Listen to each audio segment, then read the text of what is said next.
Welcome back, and we're going to look at some additional properties of logarithms. These all actually come from exponential, so we just really need to use the tattoo and see what we get out. So if we use the tattoo here, this would be log base b of 1 is equal to 0. So this just means the logarithm of any base. If the input's 1, you get out 0. That's interesting. Similarly, log base b of b is equal to 1. Right?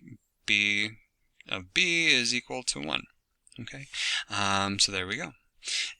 Now, how does this one work? So you have log base b, right? You pick that side and then you go, okay, so log base b of b to the x is equal to x. Oh, that makes sense.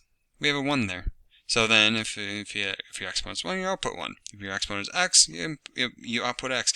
If the logarithm is the same as the base of the exponential expression inside.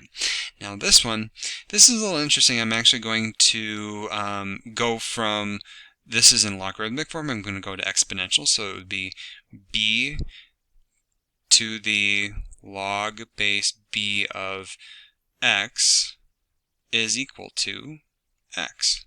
So when the base of the exponential expression matches the base of the logarithm, they cancel each other out, right? They're inverse functions, so then you're just left with x. And that's really what this other one is saying. You have inverses composed with each other, so they undo each other. There you go.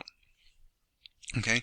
Now, some other things that end up being pretty nice, and we're going to utilize that idea of inverse function quite a bit here. We know the domain and range of the exponential function, right? So then when we do inverses, they switch. So that means the base logarithmic function has a range or a domain of 0 to infinity. Range is now minus infinity to infinity. Okay. The asymptote, we talked about it being horizontal at y equals 0 for an exponential function. Now that is x is equal to 0, and then that's going to change to a vertical asymptote. Okay. The idea of domain of increasing and decreasing, that actually doesn't change. Okay, so logarithms are the same.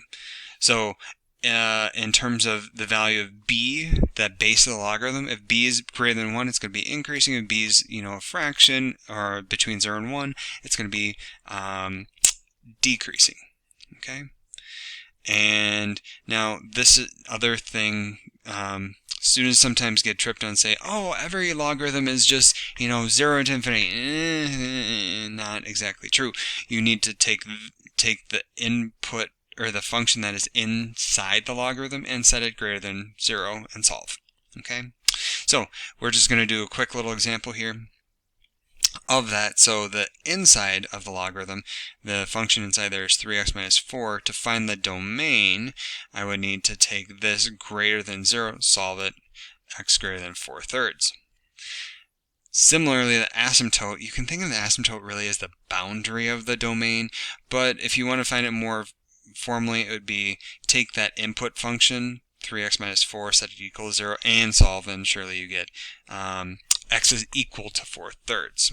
Okay, so if we were expressing the domain, we would do something like 4/3 comma infinity, and then open on both sides, and then the VA would be at x is equal to 4/3.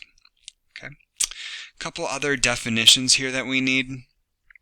Common logarithm, it's a logarithm of base 10, and you'll notice that in our definitions here, you could write a 10, but most commonly, if you don't see a base, it's base 10 logarithm, so we just omit it.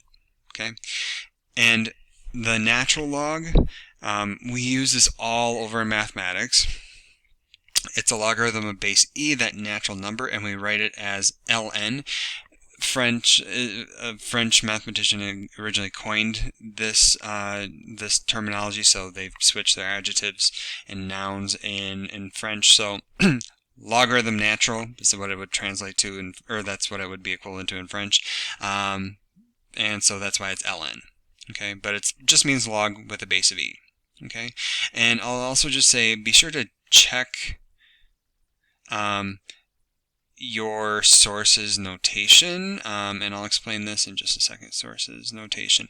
Sometimes mathematicians always have one definition and one use of things, and so when we write natural log, we always mean natural log. But for example, in chemistry, they sometimes write ln when they actually mean log. Okay, so common log. So just be careful.